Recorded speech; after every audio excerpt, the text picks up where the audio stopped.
अस्सलाम वालेकुम। मेरा नाम मोहम्मद इरफान है। मैं पेशावर मेडिकल कॉलेज में प्रोफेसर ऑफ साइकियाट्री हूँ। मैंने खैबर मेडिकल कॉलेज से ग्रेजुएशन की, इसके बाद कॉलेज ऑफ फिजिशियन सर्जन से मेंबरशिप इन साइकियाट्री की एग्ज़ाम पास किया और उसके बाद फेलोशिप इन साइकियाट्री जिसे FCPS कहते हैं वो भी college of physician and surgeon से किया। मैंने mental health policy and services में न्यू यूनिवर्सिटी ऑफ लिस्बन से MS की डिग्री हासिल की और उसके बाद इसी यूनिवर्सिटी से culturally adapted cognitive behaviour therapy पे काम करके पब्लिक मेंटल हेल्थ में PhD की डिग्री हासिल की, जिसमें मुझे सुम्मा कम लौटे के एजाज़ से नवाजा गया। इस वक्त पाकिस्तान को मैं world association of cultural psychiatry में रिप्रेजेंट कर रहा हूँ और उसमें उनका एक ख़ास शोबा जिसे कल्चरली एडेप्टेड इंटरवेंशन कहते हैं, ये उनका एक स्पेशल इंटरेस्ट ग्रुप है, उसको लीड कर रहा हूँ एज अ चेयर।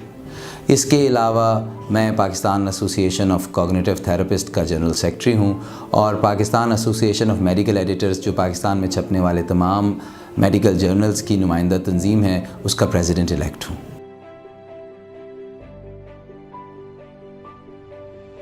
बुनियादी तौर पर साइकियाट्रिस्ट का रोल मेंटल हेल्थ की ट्रीटमेंट से बहुत पहले मेंटल हेल्थ की प्रिवेंशन में होना चाहिए। सो मैं ये समझता हूँ कि हमारा काम जो है वो लोगों में सबसे पहले इस बात की आगाही पैदा करना है कि उनको ये एहसास हो कि ज़हनी सेहत की उतनी ही अहमियत है, बल्कि उससे ज़्यादा अहमियत है जितनी जिस्मानी सेहत की है। एक बहुत मशहूर जुमला है, अंग्रेज़ी में मैं उसका तर्जुमा भी किया देता हूँ। अंग्रेज़ी में कहा जाता है कि there is no health without mental health. तो आपकी सेहत एग्जिस्ट ही नहीं करती है अगर आपकी ज़हनी सेहत मौजूद नहीं है। सो ये बहुत ज़रूरी है कि हमारा ध्यान, हमारा रुझान इसी तरफ रहे। अच्छा, इसके साथ साथ मेरा ख़्याल ये है कि ये एक बहुत बड़ा एरिया हमने कवर कर लिया प्रिवेंटिव का। इसके साथ साथ हमें बेहतर तरीके ज़िंदगी के हवाले से जो ज़हनी सेहत के लिए मयारात मुकर्रर हैं उन पे काम करने की ज़रूरत है, जिसे प्रमोशन ऑफ मेंटल हेल्थ को कहा जाता है। इसी तरह जब ये दो बातें हो जाएं, उसके बावजूद भी कुछ लोग जो ज़हनी बीमारियों के शिकार हों उनकी ट्रीटमेंट पर तवज्जो देने की ज़रूरत है, और जब वो ट्रीट हो जाएं तो फिर उनकी रिहेबिलिटेशन और उनको माशरे में बेहतर हिस्सा बनाने के लिए अपनी कोशिश करने की ज़रूरत है। तो मैं ये समझता हूँ ये तमाम चीज़ें मिल के एक पैकेज बनाती हैं और यही वो पैकेज है जो हमें एक साइकियाट्रिस्ट की हैसियत से अपने साथ लेके चलना चाहिए। देखिए, बीमारी की नौइयत पे मुनहसर है कि उसका इलाज कैसे होगा। कुछ बीमारियों में ऐसा भी हो जाता है कि मरीज़ को एहसास ही नहीं हो पाता और उसके अंदर ये कैफियत मौजूद ही नहीं रह पाती कि वो ये बता सके कि वो बीमार है या नहीं। जैसे कि आम तौर पर आपने ये नाम सुने होंगे, साइकोटिक इलनेसेस हैं जिनमें स्किज़ोफ्रेनिया एक नुमाया नाम है जो आपने सुना होगा, जिसमें मरीज़ की इनसाइट मौजूद नहीं होती और उसको एहसास नहीं होता, जबकि दीगर लोगों को एहसास होता है। इसके मुकाबले में जो दीगर बीमारियां हैं जो ज़्यादा कॉमन हैं और हम ज़्यादातर उन्हीं को देखते हैं, जिनमें डिप्रेशन और एंग्जाइटी शामिल है, इसमें आपको ख़ुद भी एहसास होता है कि मेरे रवैयों में तब्दीली आ रही है और मेरे लोगों से इंटरेक्शंस जो हैं वो मुतासिर होना शुरू हो रहे हैं। मेरी जो जिस्मानी हालत है और जिस्मानी कैफियत हैं उसमें मुझे नुमाया फ़र्क महसूस हो रहा है। मिसाल के तौर पर नींद में ख़राबी पैदा हो जाना, भूख में मसाइल का शिकार हो जाना, इसी तरह रवैये बदलते महसूस होना, ये तमाम चीज़ें हैं जो आपको ये बताती हैं कि अब तबीयत ठीक नहीं है और इसके लिए किसी से मशवरे की ज़रूरत है। यहाँ ये बात बहुत अहम है कि हमें ये समझ आ जाए कि हम ये इस्तिलाह इस्तेमाल करते हैं कि जिस वक्त ये नहीं है कैफियत, उसके मुकाबले में जब ये कैफियत पैदा हो रही है, इन दोनों के दरमियान जो डिफरेंस है वो ये तय करेगा। आप लोगों से अपना मुकाबला नहीं कर सकेंगे कि फ़लाँ शख्स ऐसा किया करता है और मैं ऐसा करता हूँ इसलिए मैं ठीक नहीं हूँ। आप ही की पहली कैफियत जिसको आप ठीक समझते हैं उसके मुकाबले में जो अब की कैफियत है, इन दोनों के दरमियान अगर कोई तनज़्ज़ुली, कोई डिक्लाइन पैदा हुआ है, तभी आप ये तय करेंगे कि शायद बात ठीक नहीं है और मुझे किसी से मशवरा करने की ज़रूरत है।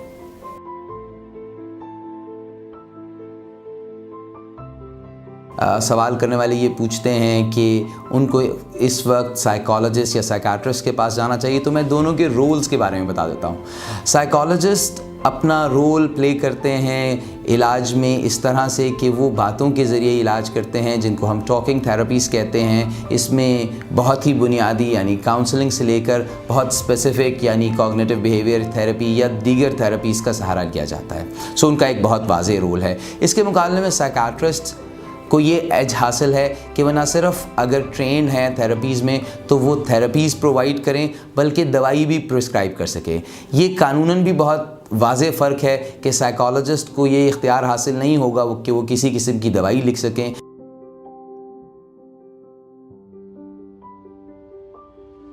جہاں تک دوائیوں کے استعمال کا تعلق ہے، یہ ایک میتھ ہے کہ تمام دوائیاں ایڈکشن یا ایسی کیفیت کا باعث بنتی ہیں کہ آپ ان کے ایک دفعہ عادی ہو جائیں تو آپ ان کو نہیں چھوڑ سکتے۔ جہاں تک اسپیسیفک فارماکالوجی کا تعلق ہے، ایسا کرنے کی کوالٹی صرف بینزوڈائزپین یا خواب آور دوائیاں یا جنہیں نیند کی گولیاں کہا جاتا ہے صرف ان میں ہے۔ باقی تمام دوائیاں آپ کی کیفیت اور آپ کی بیماری کے حساب سے پرسکرائب کی جاتی ہیں اور ان میں آپ کو بہتر کرنے کی صلاحیت ہے، ایڈکشن کی کوئی صلاحیت موجود نہیں ہے۔ جہاں تک یہ سوال کہ ایک دفعہ کوئی استعمال کرنا شروع کرے تو وہ تعمر کرے گا، یہ ڈائگنوزس پہ یعنی تشخیص پہ منحصر ہے۔ بہت ساری بیماریوں کی تشخیص کے ساتھ یہ جڑا ہوتا ہے کہ آپ کو بتایا جائے کہ کم از کم دورانیہ استعمال کیا ہے، اور جب وہ دورانیہ استعمال پورا ہو جائے اور آپ کو بہت اچھے طریقے سے اس نے افاقہ کر دیا ہے تو اس کے لیے یہ کیا جائے کہ کوشش کی جائے کہ آہستہ آہستہ کر کے ڈوز کو کم کر کے اس کو بند کر دیا جائے، اور یہ بہت سارے کیسز میں یہ سکسیسفلی کر لیا جاتا ہے۔ تو ایسی کوئی بات نہیں ہے کہ اس سے خوفزدہ ہونے یا اس سے ڈرنے کی کوئی ضرورت ہے۔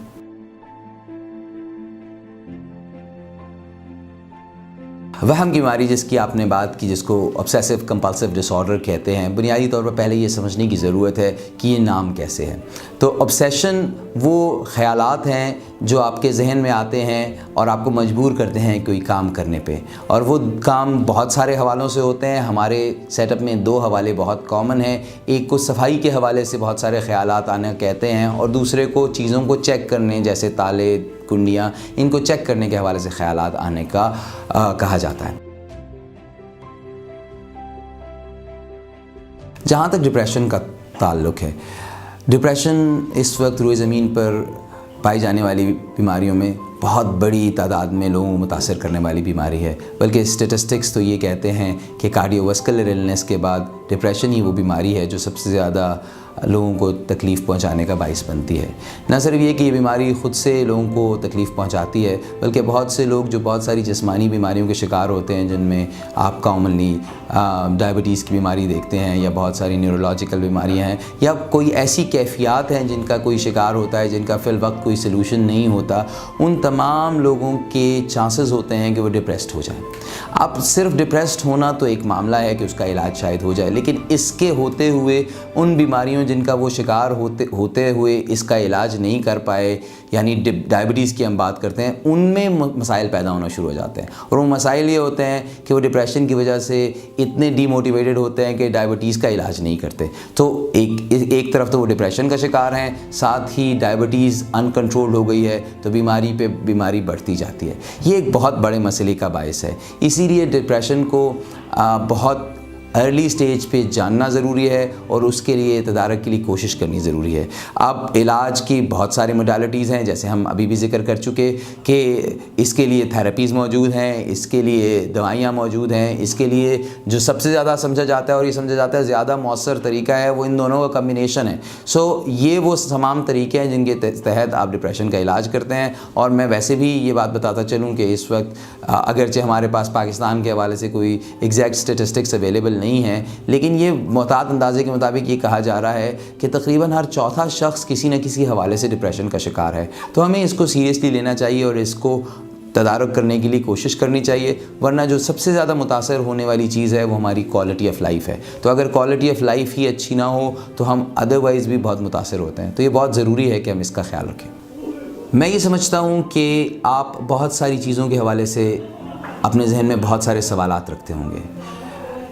میں آپ کو یہ مشورہ دوں گا کہ مرہم کے پلیٹ فارم کو یوز کرتے ہوئے آپ مجھ سے آپ کے ذہن میں جو سوالات ہیں، یا اگر آپ سمجھتے ہیں کہ آپ کسی خاص بیماری کا شکار ہیں، تو آپ آن لائن یا فزیکلی کلینک آ کے رابطہ کر سکتے ہیں۔